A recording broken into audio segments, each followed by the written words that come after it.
you strike me down, I shall become more powerful than you could possibly imagine. Welcome back, everybody. It is Bulldog here. We have a very interesting, very different Splinterlands video here today. We're going to talk about a lawsuit against Splinterlands, a 7-figure lawsuit against Splinterlands. Some of you, if you've been playing the game for a while, might remember that Splinterlands kind of hyped up a potential new promo card coming to the game with partnering with a famous athlete. That was after Waka. They had the Waka promo card, and there was some good, there was some bad about that. They said the next one was going to be with a famous athlete, and we never got to find out who it was because it ended up falling through. Well, now we know. The athlete that was going to be featured in a Splinterlands card was Floyd Mayweather. So they actually signed an agreement with Floyd Mayweather for $200,000, as we'll scroll down through here. $200,000 for him to be the face of a Splinterlands card, and then decided to back out. So this is from, I've got the documents here, and I'll link two of these documents. I went and paid to see the documents. I will link these if you guys want to go read through it. And I want to say right now, before I get into this any further, I know pretty much nothing about law. I am not a lawyer. I actually think I would have made a pretty interesting lawyer, but that's neither here nor there. I know nothing about it, so any opinions that I might share, I'll try not to really share too many opinions and stick with mostly facts, but I can't help myself. I'm going to share some things. Know that it has no legal basis whatsoever, and I know nothing about law and how this case might go. So anything I share is completely uneducated, uninformed opinions. But anyways, so KD Entertainment, which is Floyd Mayweather here, is claiming that, says on or about April 20th, they entered into a license agreement with Steam Monsters for $200,000, and that it was signed. 1 week later, Splinterlands backed out of the deal, being concerned about the negative publicity around some of his recent business dealings related to NFTs. Mr. Mayweather claims that these were either already disclosed at the time of the signing, or they were in the public domain, saying that Splinterlands should have already known about them. They were widely known publicly, and that none of it impacts the deal that was signed. There was no clause allowing for Splinterlands to get out of the contract for any of these reasons, and that Splinterlands owes that money. So they actually make three causes of actions here, and they're basically all the same. First one is saying that Splinterlands needs to pay the $200,000 that they agreed to pay. And then they go into extra damages for breach of contract. Plaintiff has suffered damage as a result of the breach of contract. They're looking for an extra $200,000 with their second claim. And then the third claim here, this is by far my favorite one. If you go through and read all of these, there's so much, it's so much legal jargon. It's kind of hard to read. I mean, I understand enough to get through it, but it's not the easiest thing to read. But then you come down here to the third one, and it says that by communicating to the plaintiff that it was relying on utterly bogus and extra contractual reasons. I just love the utterly bogus thrown in there. It feels so out of place. It just feels awesome. I got a kick out of reading that. Anyways, for the third one, they're searching for $1 million in damages, believed to be in excess of $1 million in damages. So they are essentially searching for $1.4 million from Splinterlands for backing out of this deal. This was, again, over almost exactly a year ago. It's been almost a year since that deal was signed. Splinterlands has not paid up. They've not paid up. They have not used his name in any way, shape, or form. We didn't know who they hinted that it was with an athlete, but they never dropped his name or anything. Never used his name, his image, anything like that into the game. Never hinted at it. At him specifically. Again, they just called him a famous athlete. So Splinterlands never did anything, and so therefore refused to ever pay him. So here is Splinterlands' response. Splinterlands goes through. We'll kind of start here in the middle as we go through this. First, they say one claim that they make is that this was essentially signed as It says the plaintiff was not a duly formed entity as of the date of the agreement, unbeknownst to Splinterlands. So essentially saying that they made the agreement with an entity that didn't even exist, so they are not bound to that agreement. I know nothing about law, so I don't understand the validity of that claim, but I thought it was interesting that that's one claim that they have. Then they go in here and say that essentially they execute. So after defendant executed the agreement and before either party performed any work under the agreement, Splinterlands learned that Mr. Mayweather had earned a severely negative reputation within the NFT community as celebrity engaged in cash grabs and rug pulls. And it gives some examples here. So we're gonna kind of go through these so you can see why Splinterlands wanted nothing to do with Floyd Mayweather. And they absolutely made the right call wanting nothing to do with Floyd Mayweather, in my opinion, because there is absolutely a negative reputation with him, and I would argue that they should have already known this, but we'll kind of dive into this a little bit. So we'll actually go down to 35 here if you want first. So they learned that Floyd Mayweather settled charges with the SEC in connection with his receipt of $300K to promote the sale of CTR tokens, a fraudulent ICO offering. So Mayweather's already run into problems with the SEC. He's actually also in problems with Ethereum Max. So some of you may have heard of Ethereum Max. This is the one that a bunch of celebrities have been in trouble with for promoting. So Kim Kardashian was one that settled for, it was about $1.2 million. She already settled her claim. Mayweather is actually arguing that he never actually, he promoted it in here. We've got an image I can pull up. So you can see like he had their logo on during a fight, but he never said anything about Ethereum Max. He never said go buy their coin or anything misleading or anything like that. All he did was agree to put a logo on, kind of like you'd have a Nike swoosh there or whatever the case is. So, but he didn't actually make any false claims or encourage anybody, go tell anybody they're gonna get rich by buying this or anything like that. So that's his claim. Again, the laws around some of these being securities and all these things are, I mean, I'm not a lawyer, so I don't understand them anyways. Even the lawyers don't understand them because the SEC makes up half this crap as they go along. So I don't know the validity of all of that, but he's under some investigation there, currently involved with some issues. I'm gonna skip down to Board Bunny and Metaskeleton. So these are two that he promoted, and these were he promoted some of these heavily, and they were essentially rug pulls. If we pull up Metaskeletons here, they sold for 0.35 ETH upon mint.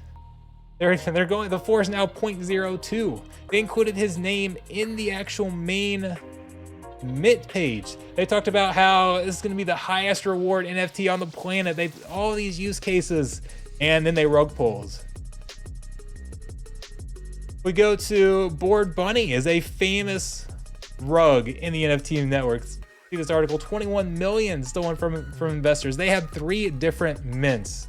Mayweather was heavily involved with those. If you want to look at more about some of this, there's actually a great thread here. I'll link this thread as well by Zach XBT. Goes through the Board Bunny rug, goes through some of the celebrities promoting this and some of the shady stuff that was done. You can see like he goes through a bunch of, there's some of Mayweather's actual promos there. He follows the money into different accounts to see how shady some of it is, and it just gets shadier and shadier with each mint. Mayweather stays involved. In fact, it links Mayweather, and if we come down here eventually, links Mayweather with some other players in the game involved in some other NFT scams beyond just Board Bunny. And essentially people repeating scams over and over and stealing money from investors. So a bunch of shady stuff going on that Mayweather has been involved with. And so with those two, I think there's always a debate, how much should the influencer really know about, how much responsibility do they have to research the project to understand that it's legit? Board Bunny fooled a lot of people. There's a lot of people that invested into it and that did heavy research into it and were fooled. Why? Are we gonna hold celebrities to a higher standard that if they promote things that then don't turn out? But then let's dive even deeper here, okay? Because that's certainly not the worst of it. The worst of it gets to Floyd Mayweather's own NFT collection. So if you say it's not his fault that the developers of a project that he's not connected to other than being paid to promote it, he can't control if they run off with the money or whatever the case is, right? Well, when they're his own NFTs, I think he can control that, right? Well, he has had a couple of NFT projects that he has essentially completely abandoned. So this was his first NFT project, this Floyd Mayweather NFT. Floor price of 0.009 ETH, not doing very well. He started this one out. It's got its own Twitter account here that hasn't posted in over a year. Interestingly, they stopped posting. This kind of went dead around the time Splinterlands signed the contract.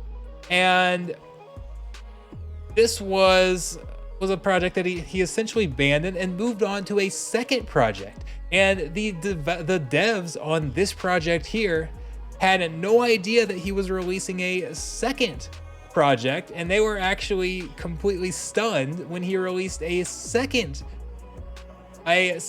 project here, kind of going behind the first team's back, creating a second project, having a second mint that then, look, got abandoned. The reveal date was Friday, April 22nd. Mint date was April 13th. This was around the time the contract was being signed.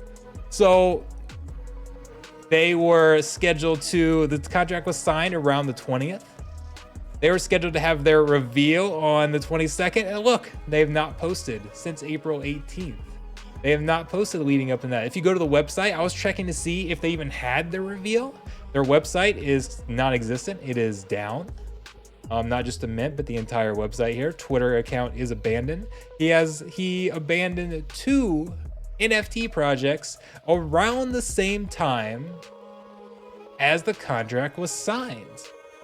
So that's kind of 2 big things that, yeah, you can say maybe you didn't know about the rug pulls for the other project, but when you abandon when you abandon one project and immediately jump into a second one that you've been building behind the first one's back, and then immediately abandon the second project, I mean, yeah, why would Splinterlands want to be involved in a cross promotion with somebody like that? It's completely understandable why Splinterlands backed out of the deal.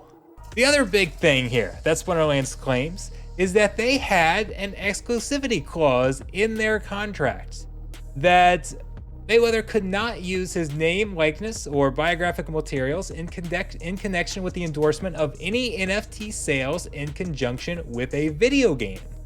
That has clearly been violated, as he is partnered with Project Xeno. We come to their website. Project Xeno is it's a play to earn game, markets themselves as play to earn NFT. It's a turn-based strategy game here. So you can see play to earn ecosystem. This website right now is being translated from Japan, or from Japanese. And we come over to their NFT sale. You can see they're recreating the fight of the century. There are Floyd Mayweather NFTs. He is in the Project Xeno game, which is very clearly a play-to-earn game, like Splinterlands. It's not, I wouldn't say it's the same. It's not like a hard game like Splinterlands. It plays very different, but it's very clearly a play-to-earn video game. They've got all sorts of packages down there. Not all that matters, but this deal was announced in September. So again, I'm not a lawyer. I don't understand their initial. This looks like this was filed on March 27th is when the lawsuit was officially filed against Splinterlands. Mayweather was announced in another game in September. The feud with Splinterlands started end of April. So I don't know if Splinterlands didn't play Floyd Mayweather and wasn't paying him. Does that give him the right to then go create a deal with another video game? But then 6 months later, can he, actually 6-7 months later, can he then try to get Splinterlands to agree to those original terms. I'm not a lawyer. I don't understand that. So to me, that seems like something that Splinterlands, to me, seems like a case Splinterlands has going for them there. That he voided that contract at that point by agreeing to another game. But again, just my uninformed opinion there. All this I found interesting. The big thing is I thought it was cool that we finally know who the athlete is. We finally know that Floyd Mayweather was going to be a card at Splinterlands. What would you guys think if he was a card? I mean, he's got so much there's so much negativity around him with NFTs that obviously that's not something that Splinterlands wants to do. But what if he didn't? Would a boxer be able to bring in, would he be able to really provide quality marketing for the Splinterlands game? We saw that with Waka. I mean, Waka did bring in a lot of sales for that individual card, but I'm not sure he brought in much marketing outside of that. I don't think he brought any, I don't think there were any Waka fans that came into Splinterlands. Would there be any boxing? Like, it's just such a different market. I'm not sure it really would have done anything. But all the same, I found this interesting. I don't know. I'll keep you guys updated with what happens with this lawsuit. I have no idea which way this would go. Again, I'm not a legal expert. And I think, I mean, I could see cases from both sides. If Splinterlands signed the deal and there was no clause allowing them to back out of it for things like this, most of the things were already publicly known. We saw some of his own kind of rug pulls did happen right around that time, so maybe they didn't know about him yet or just finding out. I don't know what exactly was disclosed. So there's some interesting points on both sides. As a Splinterlands player, obviously I hope Splinterlands does not have to pay up $1.4 million, because that could be a significant hit to the company there that's already had some funding issues over the last year. So we will see. But I don't know, what do you guys think? If there are any lawyers out there, I would love to have you comment down below on what your legal opinion of this is, because my opinion means absolutely nothing. Most of the viewers who go and comment down below, their opinions are gonna mean absolutely nothing. That said, I'd still love you to go down and comment. I mean, my opinion means nothing. I'm still making a video on it, so feel free to comment. But if you actually have a law degree in the United States, I would love for you to leave a comment down below with your opinion. I will pin your comment if you are a lawyer, because I would love to get some actual legal expertise on here. And again, I have linked some of the documents down below for anybody to actually go read them in more detail. And I don't know. I hope we have some lawyers out there who can comment. I know we have some Splinterlands players out there who are lawyers. I know you are out there. I've talked to some of you. Let me know your comments down below. Thanks again for watching. You guys have a great day.